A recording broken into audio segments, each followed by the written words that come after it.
Ngayong tuluyang bumagsak ang ating mga boksingero sa kamay ng mga Japanese fighters, Oh, what a left to the body by Noguchi. may natitira pa ring mga Pinoy na mandirigma na hindi natatakot lumaban sa teritoryo ng mga Hapon. My prediction is one hit, maybe Inoue. Come on, man! You are a monster? No, you are no monster. You are a Chinese, Japanese turtle. Isa na rito si John Riel Casimero. Noong 2020, muntik nang maikasa ang laban sa pagitan ni Naoya Inoue at Casimero. Subalit dahil sa pandemya ng COVID-19, nakansela ang inaabangang sagupaan.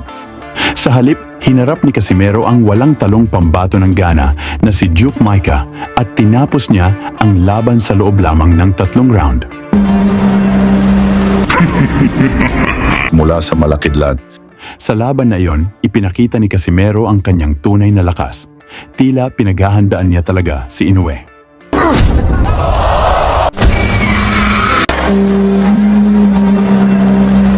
Ngayon, malaking tanong. Kung natuloy kaya ang bakbakan ni Inoue at Casimero, mapapanatili pa kaya ni Inoue ang kanyang malinis na rekord? Upang mas maunawaan natin ang kalakasan ni Casimero noong mga panahong iyon, balikan natin ang laban niya kontra sa pinakamalakas na pambato ng Mexico na si Cesar Ramirez.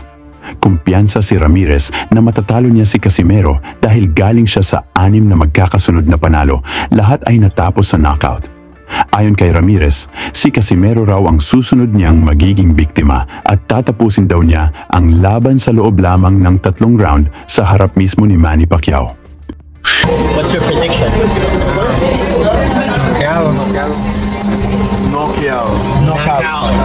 Ngunit kabaligtaran ang nangyari. Sa mismong laban, ilang beses pinabagsak ni Casimero si Ramirez. Una sa ika-3 round, sumunod sa ika-5 round at muli sa ika-7 round, hanggang tuluyan niyang tapusin ang laban sa ika-10 round. State about it. Oh, down! It's down! It's down! And I think it's out! It's over! That's it. Oh, what a We knew it was happening. Bagamat hirap si Casimero sa pagkuha ng tamang timbang at binigyan lang siya ng 2 oras para magawa ito, kitang-kita ang kanyang determinasyon. Si Casimero na may record na 26 na panalo, 4 na talo at 19 na knockout, hinarap si Ramirez na may 18 panalo, 3 talo at 3 knockout. Pagpasok pa lang ng unang round, mainit na agad ang aksyon, nagpakawala ng malalakas na suntok ang dalawa. Ramdam na agad ni Ramirez ang lakas ni Casimero Paniwala ito kay Casimero na pinamatalan agad ang bumayo na suntok sa kalaban.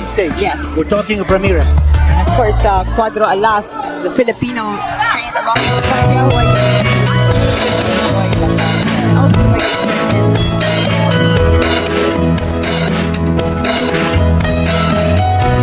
and of course, Cuadro Alas, the Filipino trained alongside Casimero, wanting to let his 18 knockouts in 27 wins. You can see Casimero.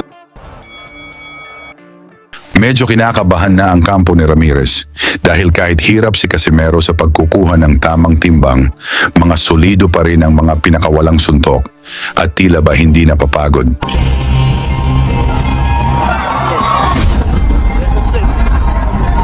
Slick spot there in the corner. His last fight, he went 12 rounds. So this guy is used to going the distance.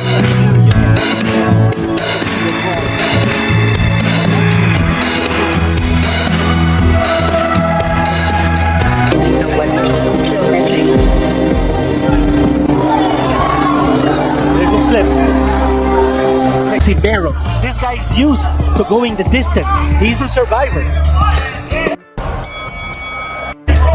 Yes. MP Promotions here, John Gibbons. Nice overhand right scored there by Ramirez. And Casimero, you get the feeling that he wants to turn this into a brawl. He wants to throw bombs. That's Casimero's style. Yep.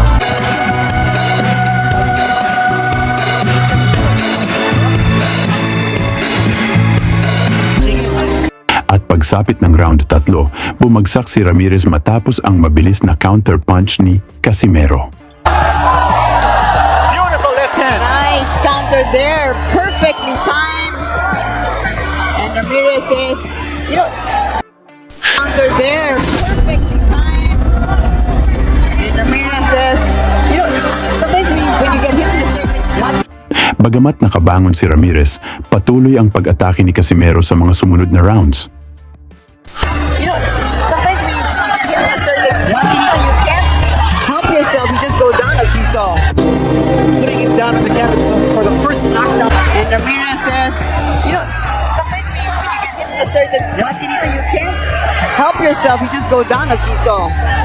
Now Casimero looking, I thought it was an excellent feint by Casimero. Ramirez thought the right hand was coming and catching Ramirez off guard, putting him down in the canvas for the first knockdown in the fight. Nagawa mang mapabagsak ni Casimero si Ramirez sa round 3 gamit ang solidong kaliwa. Nakabawi ng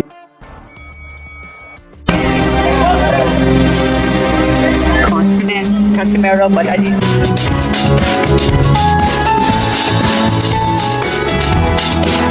Throwing any jabs, he's looking for fighters seem to be just whoever is able to throw more punches. He coasted in round number 4. Now in round number 5, there's a slip. There's a slip. Oh, they call a knockdown. knockdown. And They call a knockdown. Ramirez is not happy with that. That was a flash knockdown, but referee Ramon Peña.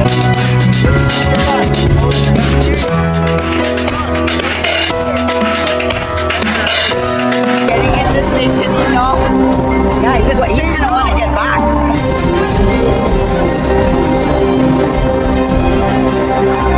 Here he is throwing his left and right. Casimero's holding on.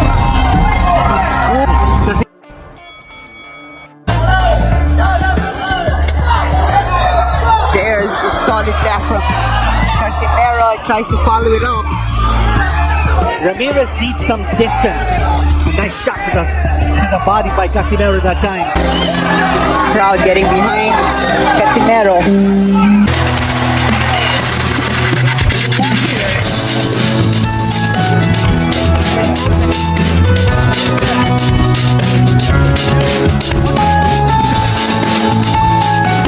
Body there by Casimero from short distance. Ramirez answers.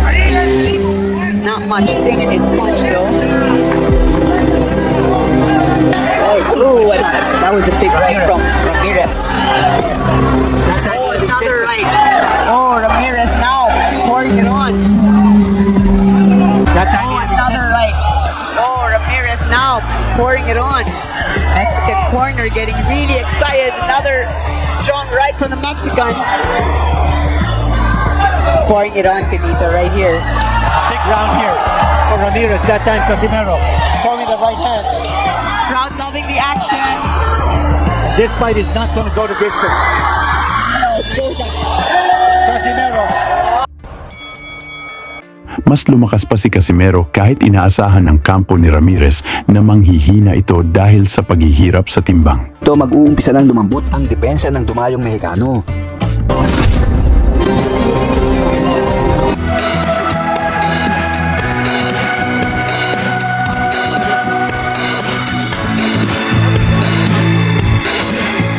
And Ramirez holds on. Whoa. What fighters it down? You also see that Ramirez is breathing from the mouth. He's having difficulty breathing because of the... Oh, another solid right from Here we go. Casimero. And he's down. Oh. He's down. Through the ropes there. Casimero needs to be in a neutral corner. He needs to be in a neutral corner. He didn't see it. Another big punch coming from Casimero. There's blood. Oh man, he's all heart now with the Mexican. Oh! Looking for a couple of big ones. to He's finish looking off. for the coup de grace. He's looking to win this fight. Oh, nice. Nice shot there by Ramirez. Ramirez fights back. Oh, look at Ramirez. What a fight. Casimero is moving in. But he can't get careless. Casimero has a tendency to open up once he moves in. And Ramirez Ramirez is a very smart To fighter. let out those Oh, nice shot. punches in back. That was a solid right from Right hand. And Casimero. answers back. Beautiful. Upstairs hitting from the Filipino. Although Casimero way ahead on points at this stage with 3 knockdowns scored in 3 different rounds. Round 9.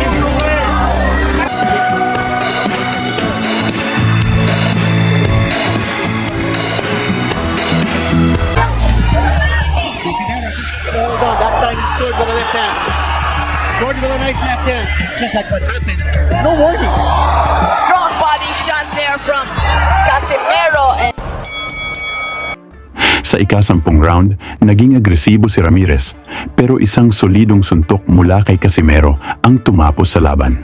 Unreal Casimero. he seems to want to finish the fight in this round. Can he do it? Ramirez seems to be folding up here. And he's fighting back. When he's taking those shots Oh, to the midsection, seems to be folding up here. And he's fighting back. When he's taking those shots Oh, to the wow. midsection, he's grimacing in pinks.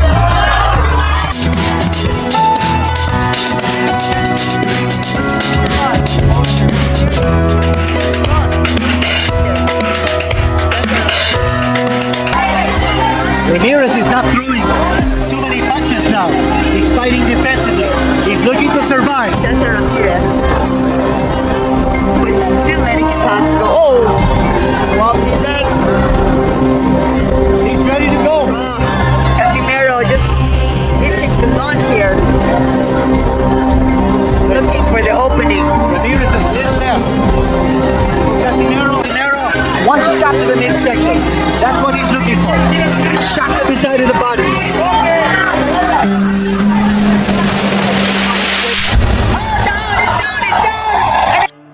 Napanalo ni Casimero ang laban sa pamamagitan ng technical knockout na naging dahilan para humanga sa kanya ang 8 Division World Champion na si Manny Pacquiao. But make no mistake about it. Oh, down! It's down! It's down! And I think it's out! It's over! That's it. Oh, what a... Ngayon, tanong ng marami, kaya bang talunin ni Casimero si Inoue? Suportahan na lang natin si Casimero sa nalalapit niyang laban ngayong Oktubre 13 kontra kay Saul Sanchez na gaganapin sa Japan.